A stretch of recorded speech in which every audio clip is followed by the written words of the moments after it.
Hi, welcome to Nick's Drum Lessons. I am going to show you today how I built the perfect snare drum for under $200, okay?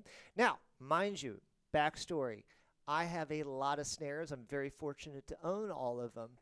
I have Ludwig Acrolites. I have Ludwig Vistalites. I have Ludwig Classic Maples, a Black Beauty. I have a Rogers Dynasonics. All the classic. I have a couple Singerlins. I have a couple modern Star Classic Tama snare drums. So I have a wide-ranging a bit of snares to my collection. And again, I'm very fortunate. The one snare that everybody compliments me on, not the Black Beauty, not the Dynasonic, it's this one here that I built. Now, I'm going to show you how I did this and even break down the prices for it, okay? Now, before we even break it down, just take a listen to this. I wanted to build a 12 by 8 snare drum, and I wanted it to sound like the Spin Doctor's Two Princesses snare drum. I always say two princesses, but it's two princes. But think about that classic snap, very woody sound. Very snappy.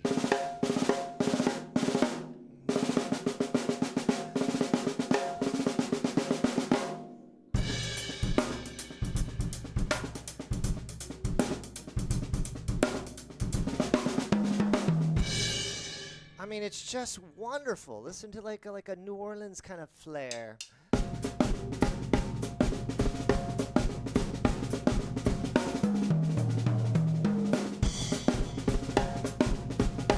Oh, the rim shots, everything about that is beautiful, okay? And I'll play a little bit at the end with it more, but let me show you how I did this, okay? Now, I cheated a little bit, okay? Rather than just go out and buy a shell and buy wrap and buy lugs, I started with an Orphan 12 by 8 Rogers Tower. The Tower series was single lug, and it had the flat gray interior, okay? Even says Rogers Tower, okay? And it had already the manufacturer's hoops top and bottom. It had the internal tone control, which is something I definitely wanted to look for. If I was going to convert a tom, I wanted to have something that had an internal tone control. So Ludwig had those in the 60s and 70s. Rogers, Gretsch had the flat-looking ones, whereas Rogers and Ludwig had the kind of built it out of a rounded felt. So it's perfect. You can kind of see it in there. Okay, so I wanted that already standard. So I was in no hurry to build the snare drum. I knew I was going to eventually find one on eBay, Reverb, or around shops or a pawn shop. And that's exactly what I did. I found it on eBay maybe 5-6 years ago. Now prices were, cheaper back then. But they're still floating out there, Facebook Marketplace, Craigslist. You will be able to find an Orphan 12 by 8, no doubt, okay? So I only paid 75 bucks. Now, I'd had shipping attached to it, but, shipping was like 12 bucks. I think it came from New York, and I'm in Maryland, where I teach lessons, okay, as well as I teach via Skype, all right? Shameless plug for myself there. You can find it at nicksdrumlessons.com. Very affordable prices, by the way. I'm worth every bit of it. So, with that being said, all right, I got the shell and the hardware. Heads on there, but I did away with those, and I'll show you why here later. All right, so I paid 75 bucks for it. True, I did pay shipping, but it wasn't too much. All right, so I did away with the hoops. I did away with the heads that were on there. The hoops are World Max 2.3 flanged hoops. They're not that expensive. I mean, you can still find 12-inch batter heads, hoops, and snare side heads. Hoops are the ones with the little hole in them so that the snares can run through there. and those were $13 a piece, okay? Probably just rounded up because I think I got them from like just over 12 bucks. So it was not expensive to get two brand new hoops and rims. All right, so the next big expense was I had to put a throw off and a butt plate on there, okay? Now, this is a Gibraltar vintage style. I just like the look of it. It wasn't bulky. It functions really well. So yeah, I just had to measure 3 times, drill once, and I just used painter's tape as a guideline so I can make sure I can align it, okay? As long as you do your measurements well, and I knew I wanted it like an inch and a quarter above the bearing edge, it was not a big deal. Don't be afraid to do it, okay?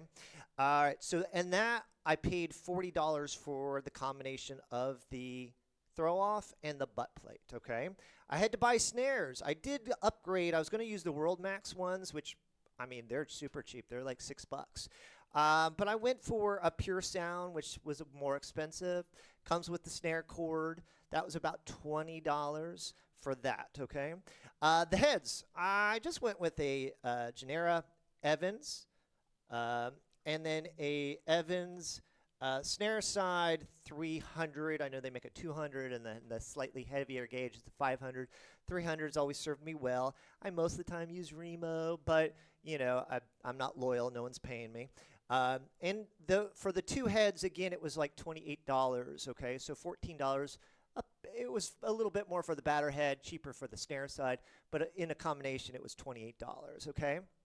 I did replace the tension rods. They get old, they get crusty. I know how to polish them up and clean them, but I just, you know, time is valued in my life, so I just didn't want to go crazy. So, and they're pretty inexpensive. I paid 75 cents a piece for them, and I only needed 12 of them because it is a 6-lug shell. So, and that was $9 there, okay? So, for the grand total of $198, I had all the material. I did shave down angle-wise the bearing edges, so it's a cleaner cut. And I didn't use a router or anything like that. Just took a file, cleaned it up a lot. I did have to shave down the snare side because you have to create what they call a snare bed, right? Where it's just sanded down maybe 1/8 of an inch. So you can see that little valley there. If I eyeball it, kind of hard to see. Maybe I'll go closer. Yeah, that's sanded down. And that's basically extends about 1/2 an inch past where the snares are. And that just creates that bed for it to hug that head really well. And again, I just shaved it down maybe 1/8 of an inch. Maybe it wasn't even that much. But yeah, created that little bed there, okay? So that's the only thing.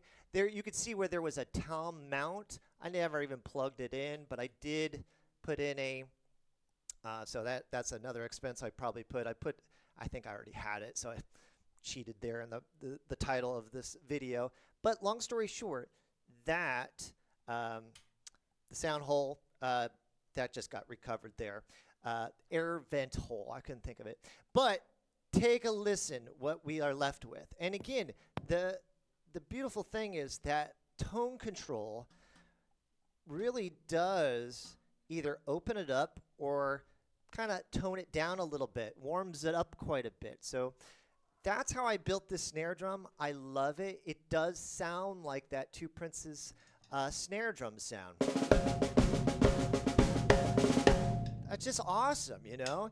Sounds good in my like sokas.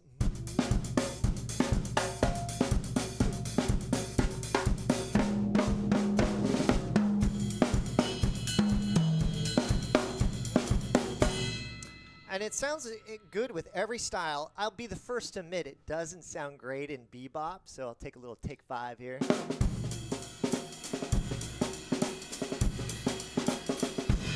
I mean, it doesn't sound bad. It's just I tuned it a little high. I could probably go down quite a bit on the tuning. But yeah, the negatives to it, not the best rim knock. I mean, it's good, but the sweet spot of it sounding good is like the margins are very small. That's not too bad. That sounds dead. Really dead.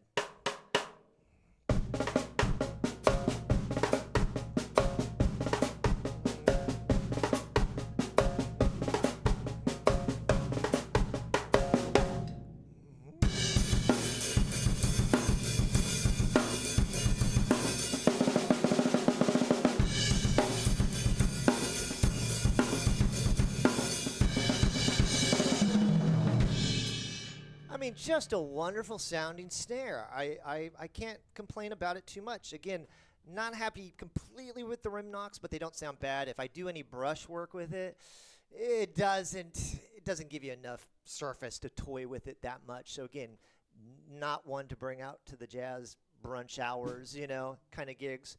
But yeah, I couldn't be more happy with it. Again, style-wise, it fits with so many things. You've got, the bossa nova sound good.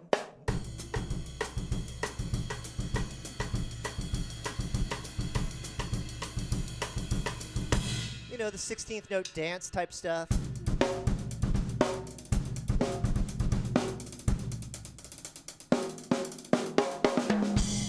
All of that is really great. I love it on the shuffles.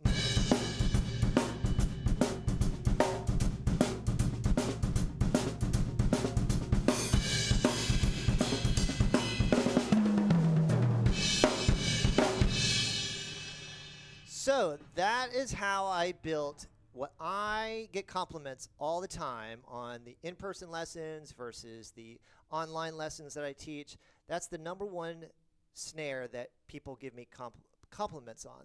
What kind of snare is it? Just a former Rogers Tower tom converted to a snare drum, and it just sounds great, okay? So that's how I did it. If you have any questions, you can contact me at nicksdrumlessons.com. If you're looking for lessons, by all means, hit me up. My schedule is there as well. Enjoy. If you have any questions, let me know.